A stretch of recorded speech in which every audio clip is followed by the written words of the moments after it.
Welcome to the Sooners 360 Recruiting Podcast, a podcast for OU recruiting fans by Sooners 360. Each week we catch you up on the latest in OU recruiting news and provide opinions and evaluations on all things OU football recruiting. I'm Chris Mason, lead recruiting analyst for Sooners 360. This podcast is now sponsored by Sooners 360 on Patreon. To support this podcast, please go to patreon.com/Sooners360817 and click subscribe. It's only $2 a month, and there's also a free trial option. And I'm posting all of my regular recruiting content over there. The link will also be in the podcast show notes. Also, this podcast is part of the Believe podcast family. Every team, every topic, everywhere. This is episode 94, the final Fasusi update and camp thoughts. So as per usual, we'll jump to the recruiting news. And as always, we start with commitment news. There's no updates there. We're still in a waiting mode on commitments. And we've got news coming soon. And we'll jump to that right now. So this is the final Fasusi update before he commits. I won't do another update until his commitment ceremony on Wednesday, August 21st, which we've been reporting for a while. But we also now have a time. It's 3 p.m. Central. He's announcing at his high school.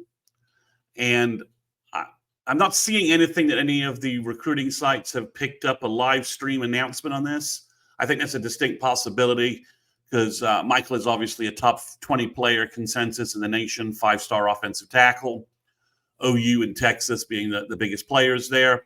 So I would imagine we may see another update on X, Twitter, of a stream, one of the sites picking up this announcement. Or he may just do something on Instagram, something along those lines. So that's where it is. So it'll be 3 p.m. Central Time, and I will record a podcast one way or the other Wednesday night to cover that announcement. So where are we in terms of this? Last podcast I mentioned that we're starting to see some Texas sites softening the ground for a potential Fasusi to OU announcement.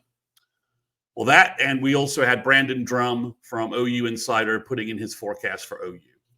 So 3 days later, the Texas sites appear to have gotten some information internally from Texas sources, I would guess. They're not usually in consensus like this otherwise. So Jeff Ketchum, Jason Sukamel, and I don't remember the guy from Inside Texas, but the Inside Texas guys are it's kind of amateur hour over there, if to be honest. Jason, I don't particularly care for Jeff Ketchum, but he's obviously been doing things for a very long time. So he has obviously contacts at Texas and follows recruiting. I don't know which of his opinions, but he's at least an industry name. Jason Sukamel, I've got quite a bit of respect for. He's probably the best Texas, the most objective Texas guy, most realistic, and in recruiting is probably the most wired in. So all three of the major Texas sites have all forecast predictions, crystal balls, whatever RPM machine predictions, whatever the sites they work at, whatever they're calling it these days, have all flipped their predictions to Oklahoma, to OU getting Michael Fasusi. So that's happened. They all previously thought Texas was going to win that recruiting race, and now they've switched it to Oklahoma. Every single one of them. So, and also Josh at Sooner Scoop has put in a prediction. I'm not sure if he ever predicted Fasusi was going to Texas. I don't think he predicted he was going to Oklahoma. But he's now put in a prediction for OU in terms of where he thinks Fasusi is going. And Parker Thune has joined his partner, Brandon Drummond, putting one over at OU Insider. I haven't seen anything yet from the last major player in the OU recruiting world, Colin Kennedy. I haven't seen anything from him over at nothing published on Twitter from him over at Sooners Illustrated on 247, but I imagine we might see something in the next day or two.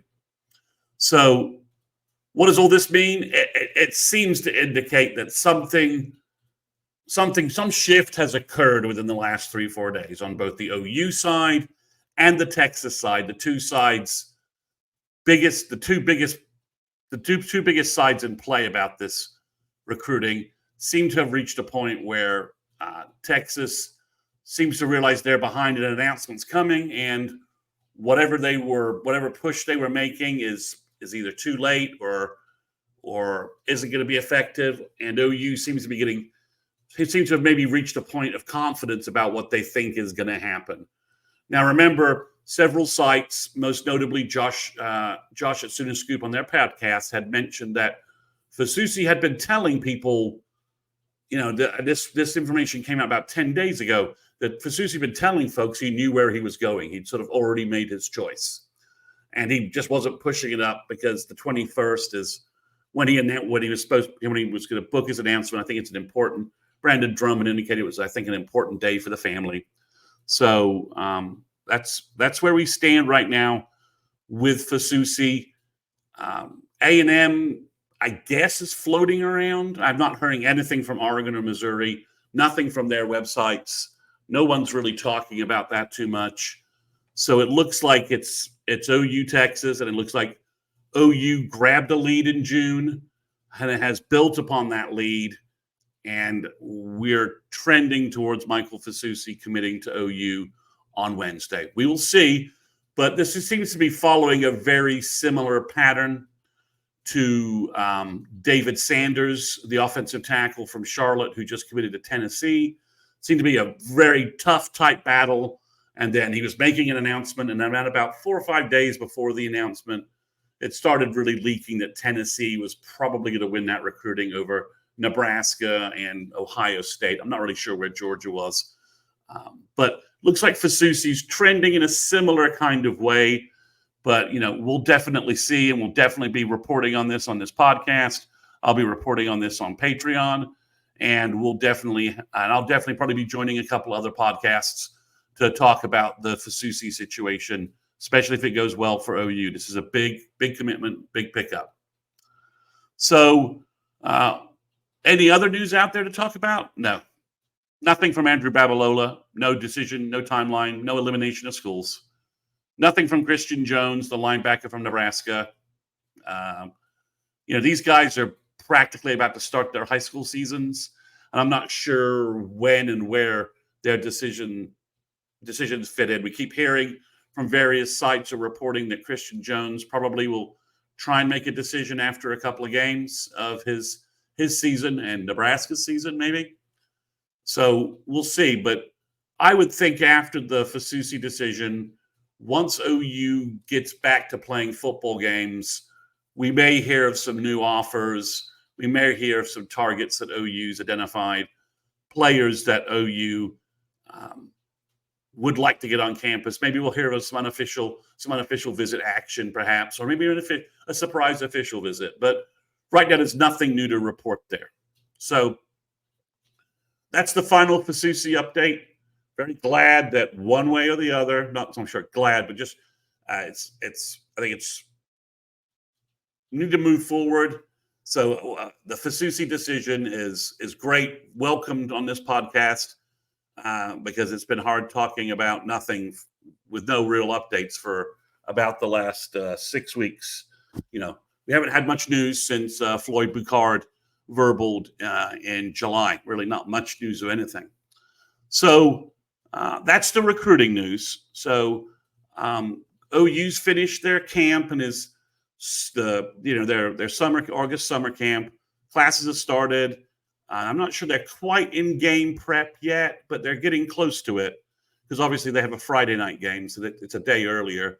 So the next 2 weeks, it's a little less action in terms of they're going to be spaced out between classes, and they'll just be back into sort of more of a regular routine as opposed to camp season. So I'm going to go ahead and wrap camp up with some thoughts for you guys. I'm going to start off with 3 general camp thoughts. This is both from talking to some sources that were able to attend some scrimmages and practices, and just the general thoughts out there from, the folks that, would appear to have the best opinions, George Stoya, Scoop, Gabe and Teddy, those guys. And obviously, Dusty Dvorak did a good interview with the youngest, one of the Stoops twins, and Joe Castiglione Jr. on the Scoop side. Dusty gave a thorough overview. He lives in the Oklahoma area still, so he's been able to go to OU practice and scrimmages. So he's able to provide, a lot of feedback and a lot of opinions here. So here's 3 thoughts for you. I'm not implying that these are unique, or it's kind of an amalgam of what I've heard from elsewhere and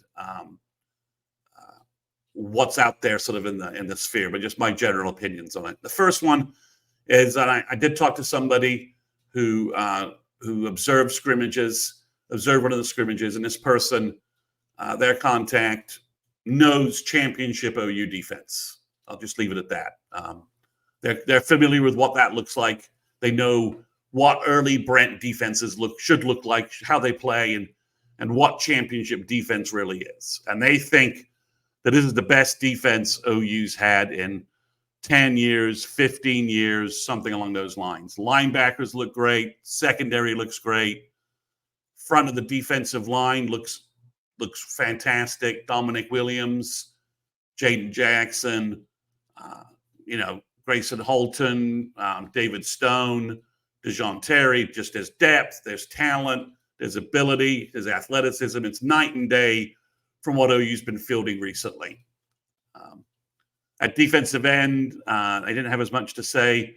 Just that, there's a lot of bodies there, and, players, R. Mason Thomas looks really good. They've been sort of force-feeding PJ first-team reps, and it seems to have jump-started his development. Things seem to be clicking there where he's starting to really make plays. And the Ohio transfer, Caden Woolard, was making some sacks in some scrimmages. It looks like he could also be a big pass rush weapon. So the defense is really just stacked. And the other big thing is there's no real drop-off during the scrimmages, and, they're just rotating guys in and out. There's lots of linebackers playing. There's lots of safeties playing. They're rotating the D-line. The 2 deep out on defense is really, really good.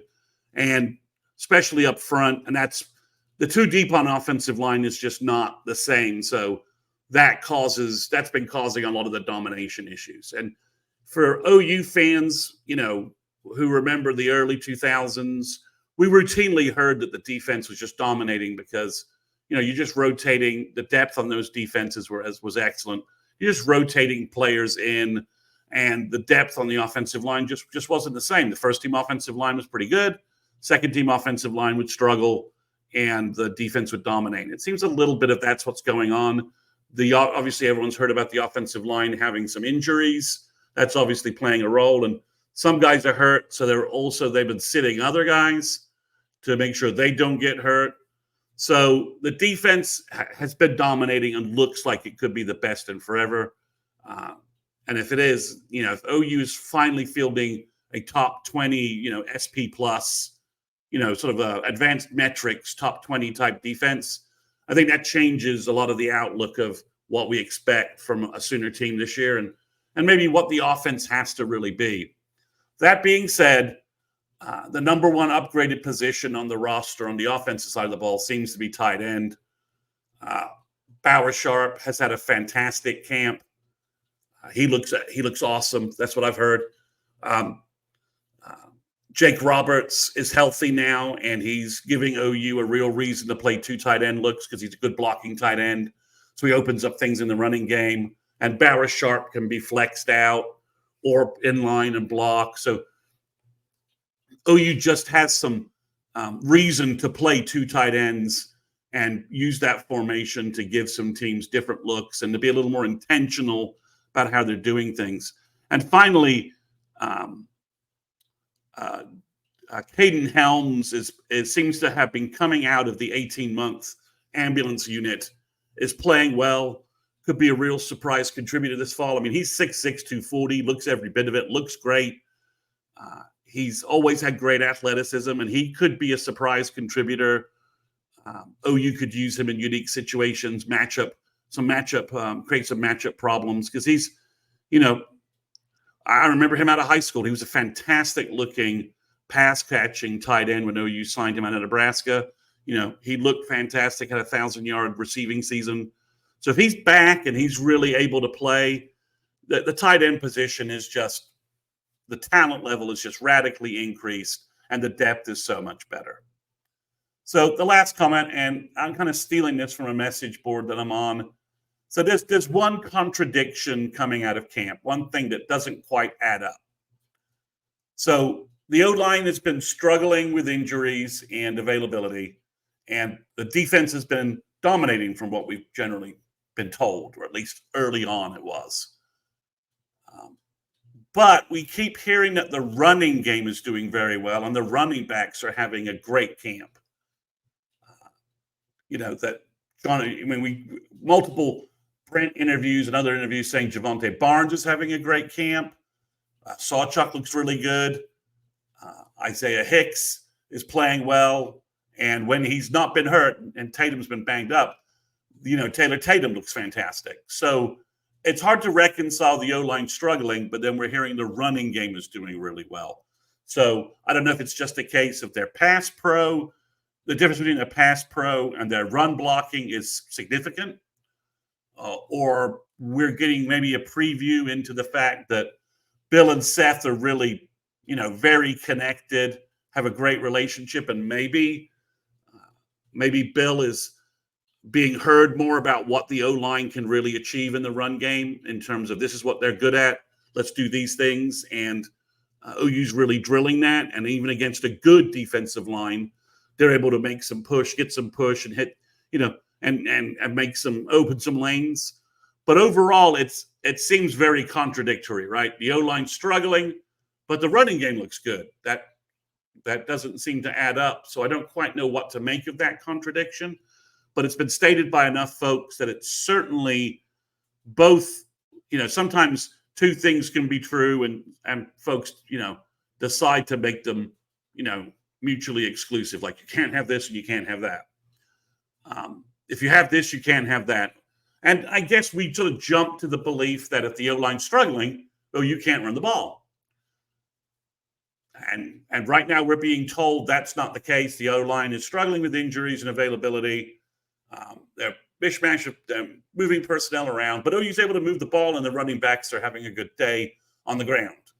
So maybe with an improved defense, maybe this is what to just wrap these thoughts up. Maybe with a radically improved defense, or maybe radically is a little over the top. But if OU goes from I believe they were 38th in the nation in terms of advanced metric defense, they jump into the 20s. That's a huge leap, but I'm not sure radical is the word we want to use, but if OU takes a significant leap forward on defense, especially in terms of their pass rush and pass cut and pass defense, maybe you don't need that high flying offense that has to score 40 points every game. And maybe a power running game is your best friend, playing two tight ends, rotating out your big backs and running the ball more is your best weapon, and also is your best friend for onboarding Jackson Arnold into his first year, and in terms of that. So, and maybe that's more of their plans than some of the, it explains maybe Jackson Arnold's struggles because they're not, he's being forced into pass only situations. The defense knows that, and they're coming after the quarterback and as much as they can with the jerseys. And on the secondary side of things, they know a pass play is coming. So I don't know. It's just something for Sooner fans to think about. It's a bit of a contradiction, but it's being reported from all directions and even from the coaches when we've had the chance to talk to Brent. And I'm not sure how that resolves out, but we'll get a depending upon who's available for the offensive line, we'll get a view of that in the Temple game. So the other thing I wanted to do is the recruiting class is all enrolled. The 2024 recruiting class is all enrolled. Everybody's on campus to whatever degree whatever time they had, whether it was June or they enrolled in January. So I'm going to give a position review and a little bit of, was my ranking relatively right? Was the recruiting rankings more or less on target? What were we getting? Who do we know more about? Who do we know nothing about? And kind of go down that road, position by position. So the first thing is quarterback on Michael Hawkins. I thought Michael was underranked coming after his senior year where he played just fantastic football.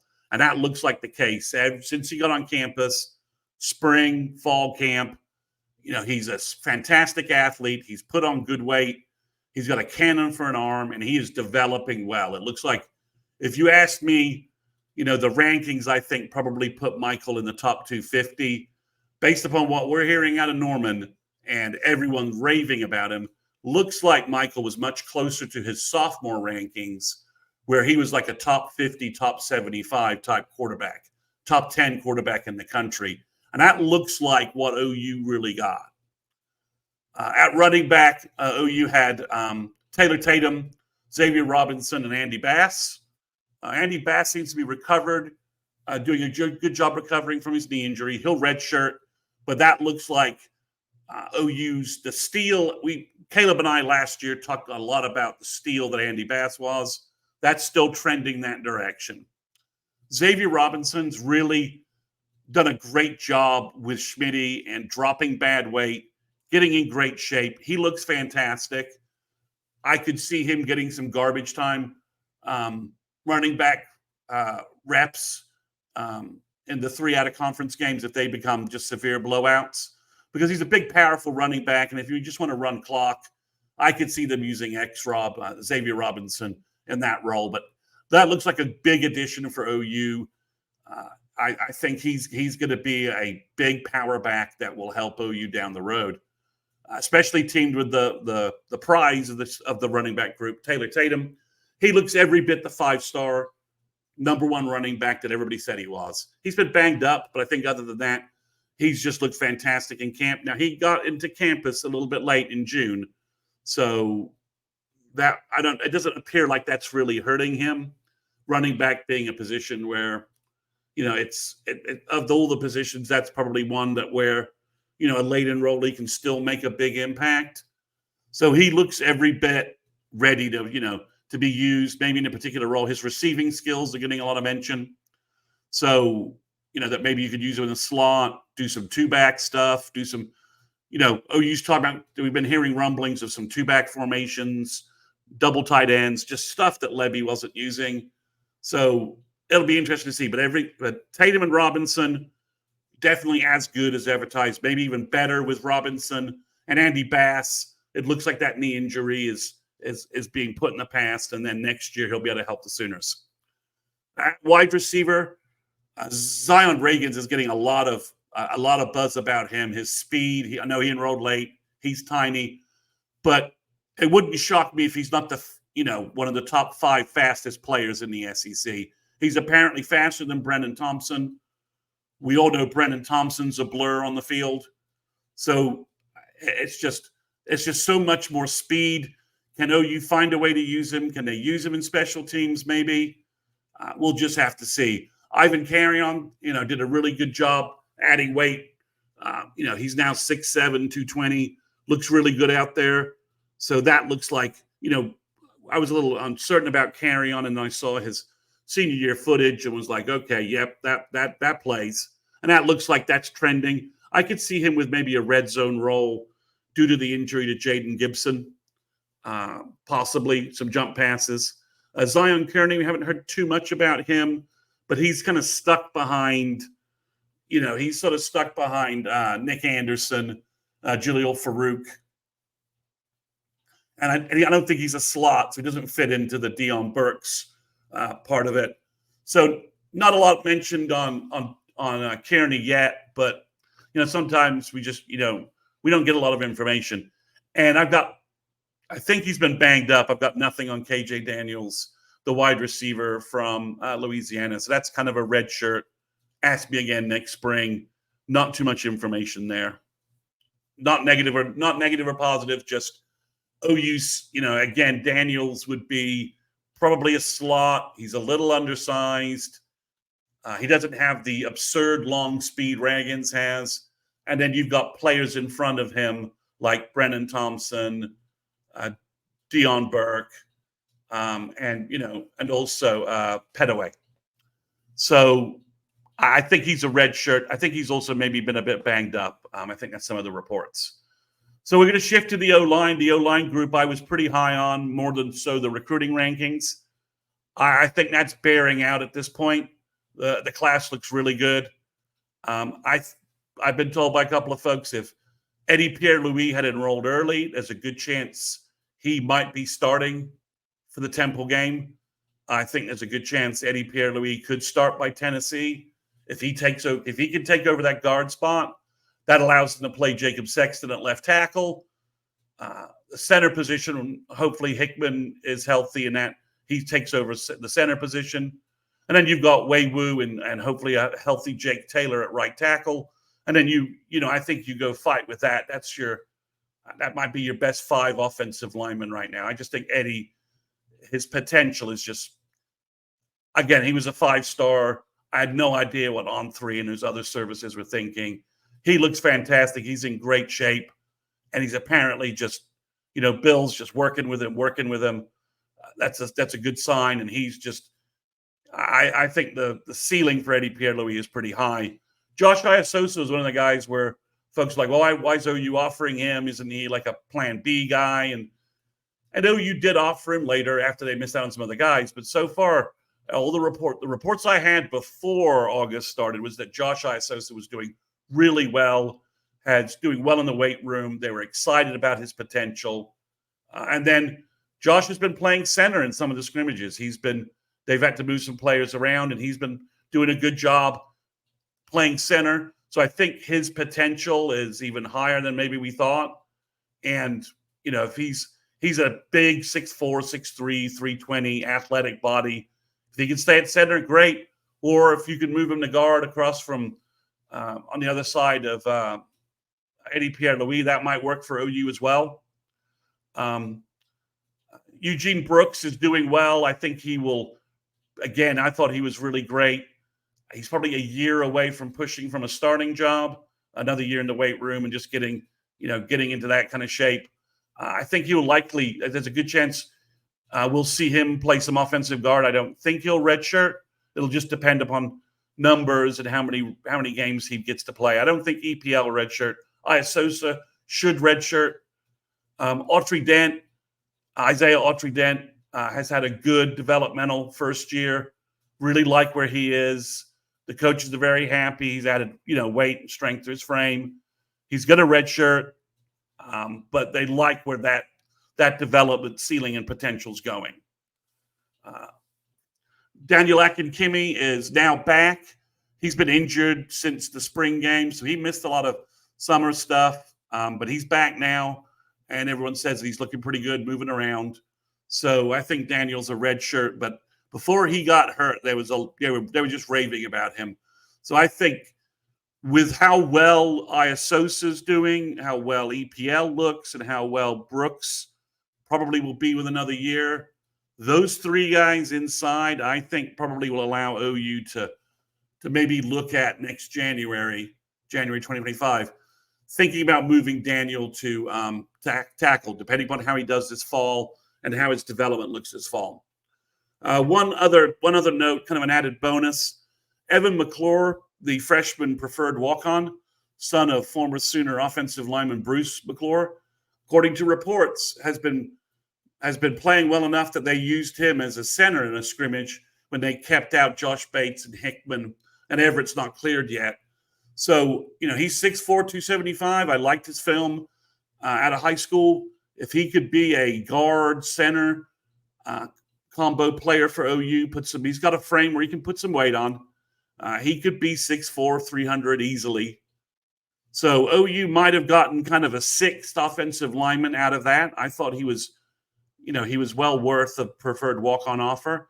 And the signs are that he's playing well. And so that might give OU a little bit more depth inside, almost a 6-player offensive line class. So that's the offensive side of the ball. We'll now move to the defensive side, where, as I told you, everything, all the reports are just raves over there. And we'll start with defensive end. So if you listen to Gabriel Eichert, Daniel Okoye is on defense is like the most fascinating player with like the biggest upside. He's kind of replaced PJ on that level. And this trends completely with what Caleb and I were telling everyone last March when Okoye wasn't he looking at OU. We were just like, he's a 5-star, top 30 player. He's going to be elite. It's a damn shame OU doesn't have a chance to get him. And then when OU got him, we stayed with that. And everyone's just raving about him. He's apparently causing chaos on the second team defensive lines. I mean, he's offensive line, sorry. I mean, Okoye's 6'3", 250, 255, running 4.55, something like that. He's big, physical, just a weight room junkie. So Okoye looks like we said that we thought he was a 5-star elite talent. I think Caleb might have even said he thought he was better than Williams-Nwaneri. And right now, all that is that's out there. You can hear everyone raving about Danny Okoye. I think he will probably play this year. OU will find a way to get his pass rush, twitch, speed, and power on the field some way, somehow.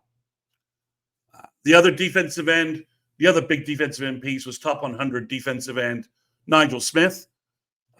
He looks like he's in good shape. The only issue with Nigel, I don't think and this isn't an issue, is OU's trying to figure out if he's going to turn into an elite 3-tech because he's got a huge frame, carries weight, very athletic. So the question is he going to be a defensive end? Is he going to be a 6'5", 265, 270 defensive end? Or is he going to become a 6'5", 300-pound elite 3-tech? Because that's where OU thinks his potential is. And let's remember that Nigel's dad is like 6'9", 6'10", 300, played basketball, was a center. So at defensive end, OU's got pieces ahead of him, Ethan Downs, Caden Woolard. So probably Nigel will probably redshirt, but next spring, I kind of think it'll be his coming out party. And one of his 2 courses will eventually, become apparent. But there's a chance that OU got another sort of elite D tackle. Wyatt Gilmore, I haven't heard anything honest. I think he was always going to redshirt. Not really worried about that because if Wyatt does sort of fall behind at defensive end, I just move him to tight end where he looked great in high school and he would be a great blocking tight end with good pass receiving skills. So I'm just not really worried about Gilmore one way or the other. And also, and there's been some buzz about 23 defensive end Taylor Wine from the coaches. So maybe that opens that opportunity for OU next spring if they want to do something like that. But, Wyatt could, by next spring, we could be hearing that Wyatt looks great at defensive end. He's certainly physical enough, understands how to play defensive end. We'll just see. So defensive tackle, I'm going to keep this pretty short. Jackson and Stone are just trending to be the best freshman defensive tackle duo since Dusty Dvorak and Tommy. That's that. I don't know a better description, a higher praise. Jackson could start. Stone's creating havoc whenever he's in there. He's improving rapidly. They just look great. So James Nesta at linebacker is stuck behind the best linebacking depth that OU's had ever since Bob. We know OU has had great linebacker groups under Bob and Brent, but they didn't have a great depth. But we're talking the linebacker room six players deep. So Nesta's going to redshirt. Ask me again about him next spring. Nothing says that OU's down on him, but he's 6'3", 215. Hopefully he's 6'3", 230 next spring, and he starts. And with some obviously Stutzman will move on. We'll start to see some noise from Nesta. So the cornerback room I felt was kind of underrated, and we're getting lots of good reports there. Jeremiah Newcomb is flashing in the scrimmages, has an interception. His elite athleticism is flashing. He's a little shorter on the Sooner roster measurements than I thought he would be. So I'm kind of wondering if that's really even accurate. Devon Jordan is also, he had a great summer, was getting rave reviews from folks. He looks good. I think he might redshirt, add some weight. It's going to be hard for all three of the freshman cornerbacks to really get playing time. And I'm calling Eli Bowen a cornerback because he's playing slot corner, nickel corner. Could he be OU's dime cornerback? Quite possibly. Could he be the cornerback cheetah next year replacing Dolby? Most definitely. He's way outplaying his rankings. Overall, the cornerback group, and you combine it with Jacoby Johnson, Makari Vickers the year before, and then I love the three bigger cornerbacks coming in for 25. When you're just stacking those three groups together, the cornerback room just has a lot more talent, athleticism, and ability than we've seen at OU in a long time. And it's getting overshadowed because of the next group. At safety, I was begging OU to sign a bigger safety in the class to go with Jaden Hardy and Michael Patterson McDonald. And OU ended up grabbing Michael Boganowski and Reggie Powers.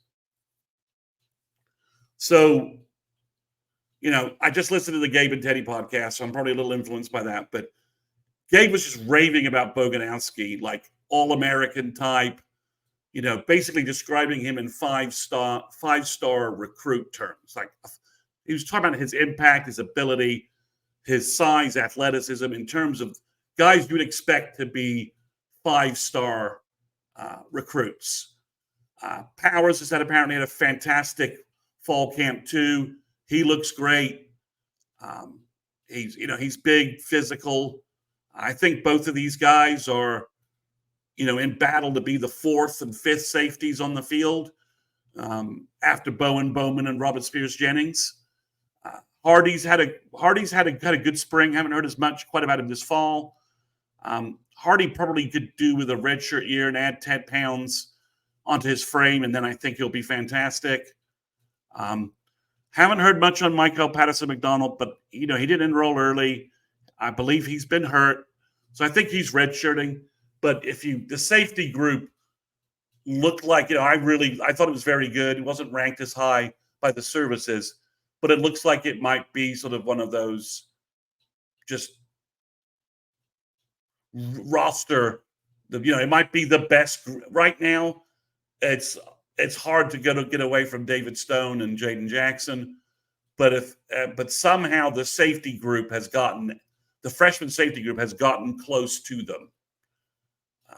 And I think that speaks to their talent because obviously David Stone's going to be, as a five-star unreal talent at a high school, 3-year recruiting battle that OU fans watch week by week. And then Jaden Jackson looks fantastic on film at IMG, completely underrated. Those two together just wreaking havoc. So for the safety group to be talked about in the same tones as those two elite difference makers on the D-line, I think just speaks greatly to what Brandon Hall was able to achieve with in that recruiting class, especially since he picked up Boganowski and Powers late in the process. Most of OU's recruiting was really done by September 1st. Then they picked up Nigel Smith and David Stone just early in September. So, but really to pick up those guys in late, to beat Kansas State for Boganowski, to flip Powers from Michigan State and get involved with Powers so quickly and close that gap in recruiting. Those guys look fantastic. So at this point, the recruiting class was a top 10 class. And right now, just based upon everything happening, it looks like that's panning out with the safety group and cornerback groups looking better than in recruiting rankings. The offensive line looking better than their recruiting rankings and possibly even slightly deeper with the addition of McClure. The wide receiver group having a harder time making an impact due to the depth at wide receiver. But Michael Hawkins at quarterback definitely looking much improved over his junior year. That senior year improvement has just springboarded into his improvement in Norman. And the word out of Norman is that they're just not worried. The QB progression looks to be in great hands. They think Arnold's going to be great, and then Hawkins will just jump right in behind him. So sort of, 8 months later from signing day, this class is trending. The evaluations, the coaching, some of the players at OU really wanted that the recruiting rankings didn't quite, didn't show that. But it looks like OU's evaluation skills in terms of talent, which Brent always had when he was here before, still seems to be panning out. And definitely some groups that if I was re-ranking them by the recruiting services at this point, I'd bounce the ratings up with the O-line group, the safety group, and at quarterback. So one last Fasusi comment. Last week I said I had no idea how to evaluate what Fasusi could do to OU's class rankings and On3, since On3's rankings seem somewhat obscure. They don't give you the information to calculate them on yourselves. You can't recreate them. But there's a message board post someone sent me where someone thinks they have the On3 system figured out, and they think Fasusi, if OU was to get him, would move OU from 15th all the way to 11th. We'll see. I'm not sure I believe that, but we'll see what happens, and hopefully, the verbal happens, and we'll at least get a chance to take a look at maybe this guy's right and he's got it figured out. But I tried to crunch the numbers at one point, and I couldn't make him work on 3. So, all right, thanks everyone for listening. We'll be back Wednesday, one way or the other, with a podcast update. Make sure you subscribe to the podcast, and don't forget to leave a rating. And finally, also, please visit patreon.com/Sooners360817 to subscribe for more recruiting content on Patreon. And this Patreon account on Sooners 360 helps keeps this podcast going, helps keeps this podcast free. Thanks, everyone, again, and I'll be back Wednesday.